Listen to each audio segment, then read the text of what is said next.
আসসালামু আলাইকুম। Welcome to khadiza'swittyrecipe। Noakhali অঞ্চলের বিখ্যাত ঐতিহ্যবাহী ও জনপ্রিয় একটি রেসিপি হচ্ছে মরিচ খোলা। সেই মরিচ খোলা নিয়ে আমার আজকের পর্ব। ঝালখোরদের জন্য দুর্দান্ত একটি রেসিপি হচ্ছে এই মরিচ খোলা। আর এই মরিচ খোলা তৈরিতে ছোট মাছ অথবা বড় মাঝারি যে কোনো মাছ দিয়েই আপনারা তৈরি করে নিতে পারেন। আজকে আমি গ্রামের পুকুরের ছোট মাছ দিয়ে আপনাদেরকে মরিচ খোলাটি তৈরি করে দেখাবো। চলুন দেখে নিই কী কী লাগছে এই মরিচ খোলা তৈরি করতে। শুরুতেই নিয়ে নিয়েছি ছোট মাছ 250 গ্রাম।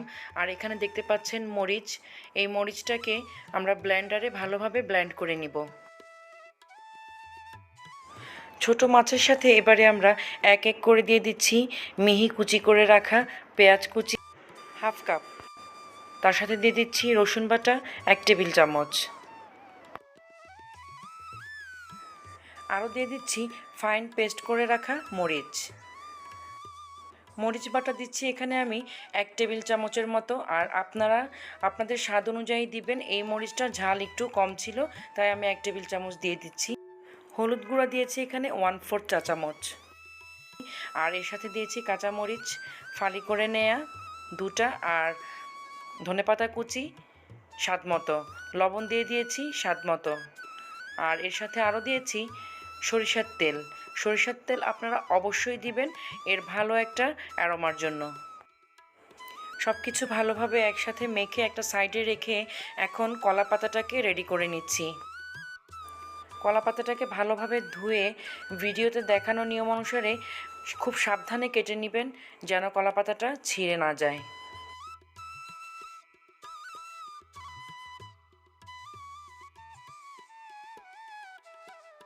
এবার কলা পাতাগুলোকে একটার উপরে একটা রেখে ভিডিওতে দেখানো নিয়ম অনুসারে এর উপরে দিয়ে দিব মেখে রাখা মাছগুলো।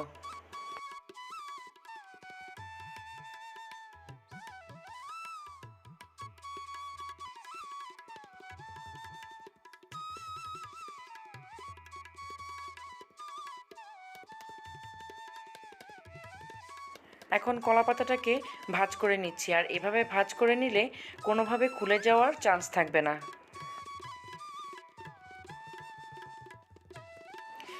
এদিকে চুলায় একটা হাঁড়ি গরম করতে দিয়ে এর মধ্যে কলা পাতাটা রেখে দিচ্ছি। দিয়ে এবার ঢাকনা দিয়ে ঢেকে প্রথমে মিডিয়াম হিটে প্রায় 5 থেকে 7 মিনিট রাখবো।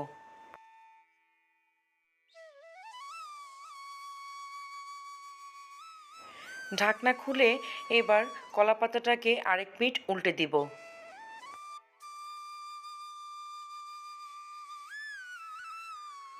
এবার মিডিয়াম হিটে আরও 5 মিনিট রান্না করার পর চুলার আঁচটা কিছুটা কমিয়ে দিব।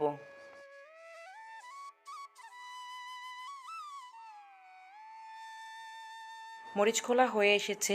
এখন আমি আরেক পিঠ উল্টে দিয়ে 5 মিনিটের জন্য একদম লো হিটে রেখে দিব।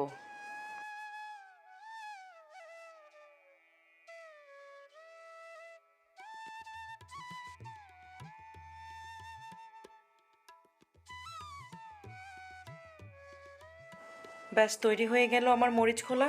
এখন একটা সার্ভিং ডিশে তুলে নিচ্ছি।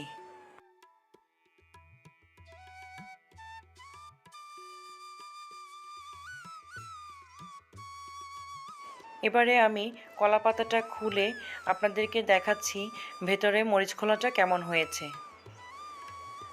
দেখুন মাছগুলো বেশ ভালোভাবেই কুক হয়ে গিয়েছে। আর এতটাই ফ্লেভারফুল হয়েছে যে এর ফ্লেভার নিতে হলে আপনাদেরকে বাড়িতে অবশ্যই ট্রাই করতে হবে। আর গরম গরম ভাতের সাথে এই মরিচ খোলা খেতে কিন্তু অসাধারণ। আপনারা অবশ্যই বাড়িতে ট্রাই করবেন আর আমাকে কমেন্ট বক্সে জানাবেন কেমন লেগেছে। ভালো লেগে থাকলে আমার চ্যানেলটিকে সাবস্ক্রাইব করে ফ্রেন্ডস অ্যান্ড ফ্যামিলির মাঝে শেয়ার করে দিবেন। আর পাশে থাকা বেল আইকনটি প্রেস করে যাবেন এমন নানান রকম রান্নার রেসিপি পেতে। আজকের মতো এখানেই বিদায় নিচ্ছি। কথা হবে নতুন কোনো পর্বে, নতুন কোনো রেসিপি নিয়ে। ততক্ষণ পর্যন্ত সবাই ভালো থাকবেন, সুস্থ থাকবেন, খাদিজাস উইটি রেসিপির পাশেই থাকবেন। আল্লাহ হাফেজ।